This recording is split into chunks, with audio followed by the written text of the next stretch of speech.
Yeah, good.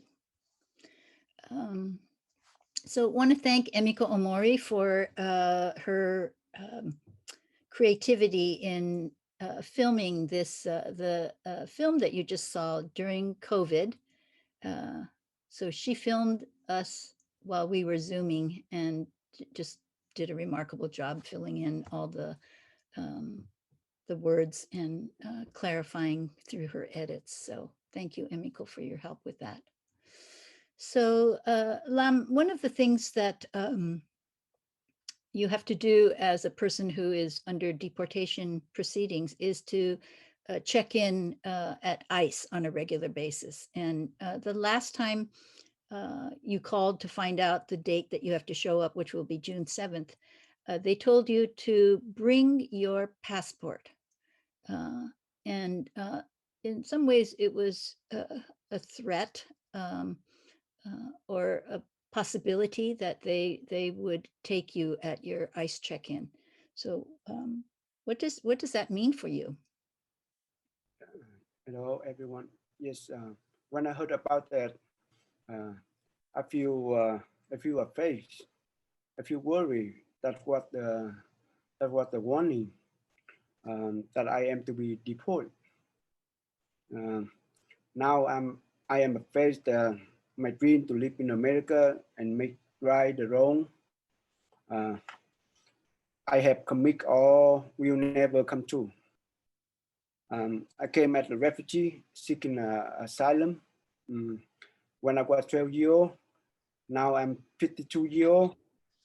I have lived in America as the American all my life.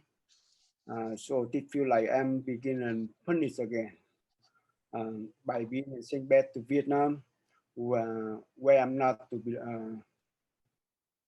not wanted. Um, Okay. All right. Thank you. thank you. Lam, I'm going to change a little bit what we talked about. So you're at your workplace right now.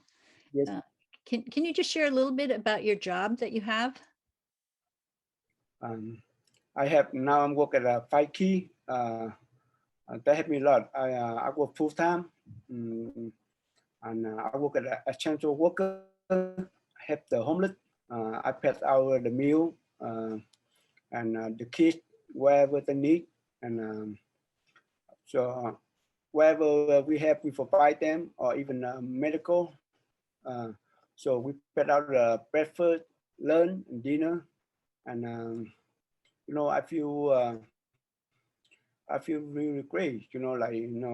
I look at myself now. I can do it for to other people, and I find peace. I find that I was useful. I feel that I give back to the community in this pandemic COVID-19. Uh, everybody afraid to get impact all this stuff. Everybody is stressful, worry, and I look at people and I feel the same way where I'm come from. And now I do something for the people. I feel that I've been blessed to grateful for serve people.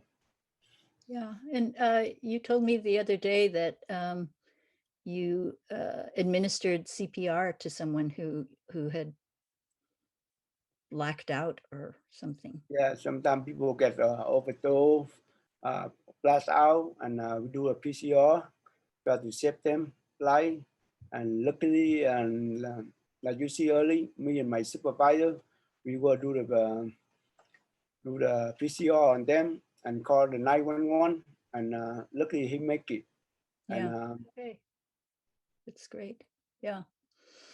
Um, so just briefly, can you say what do you think will happen if you are deported? if I report it, I have no connection with the family. Um, People will look down at me. Uh, I will have no resource like over here to help me uh, to start my life again. When I came back in Vietnam, the way I came back is I'm not wanted. Uh, I came back with an empty hand um, after beginning in prison for so long.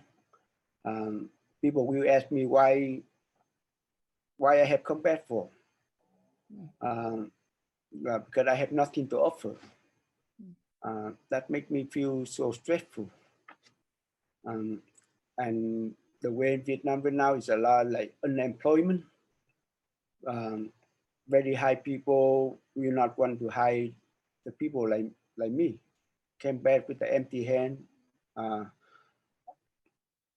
uh, the only thing I get that can hire me the cheap level, and that will look at me like I'm a traitor, and it's it makes me so feel so frustrated, worried, and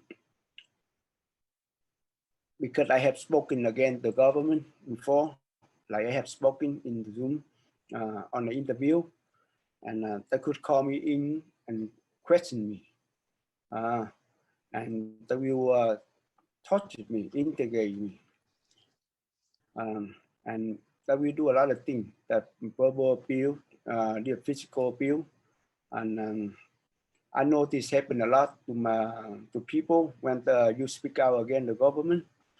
Uh, that that make me feel really scary. You don't know what you face to when I go back to Vietnam. mhm. Okay. Uh, and I have to be alone. I have to be careful when I spoken to anyone because they will come to ask what we were talking about, what connection we have, and they will give me a surveillance on me. Um, and question the people that helped me, and that I don't want to jeopardize on the people who everyone try to help me. And I don't know my life will be worth living when I go back to Vietnam. I will be poor alone and live in fear every day like that. Okay. Thank you. So it's a frightening thought that because you have spoken out about the conditions there and your experience, that you would be viewed as a traitor and under constant surveillance and possibly brought in for questioning and torture and disappeared. Uh, yeah. And especially disturbing is that you would have to be alone because anybody that you spent time with would then also become suspect and under surveillance as well. Okay, so there's a lot at stake, and a direct pardon is a certain type of pardon that is possible under imminent threat of deportation. And so the request of Governor Newsom is a direct pardon so that he will be exempt from the deportation proceedings. So we need a lot of help, and we have been, Sudo for Solidarity has been working with other organizations to get Lam's papers in order, and Josh Kaizuka in Sacramento, the attorney, has helped us make sure we're following each step properly. But Lam's story represents the story of many people like Shantan Bun and other Southeast Asian individuals who face this constant threat that any day they could be picked up and deported, in spite of the agreement that was made in 2008 to not deport Southeast Asians, particularly Vietnamese, because the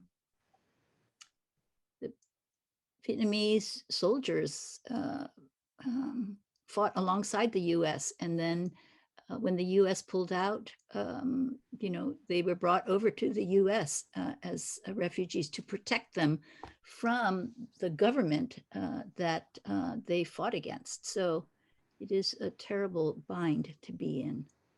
So, Lam, what can viewers do to help you? Um, right now, the only way they can help me is to avoid deportation, is to be pardoned by the governor Newsom. And because I could be deported next week when I check in on I on June 7, I need the rest pardoned by the governor to stop the ICE from detaining and deporting me at my next check-in on June 7. Uh, Help me by signing Tsuru for solidarity petition asking the governor for my direct pardon. And I asked the people to write a letter same week to the governor Newsom about my situation. Um, write to the member of the Congress urging the President Biden um, to make the executive order to stop deportation of all Southeast Asian refugees. Okay, thank you. And thank you for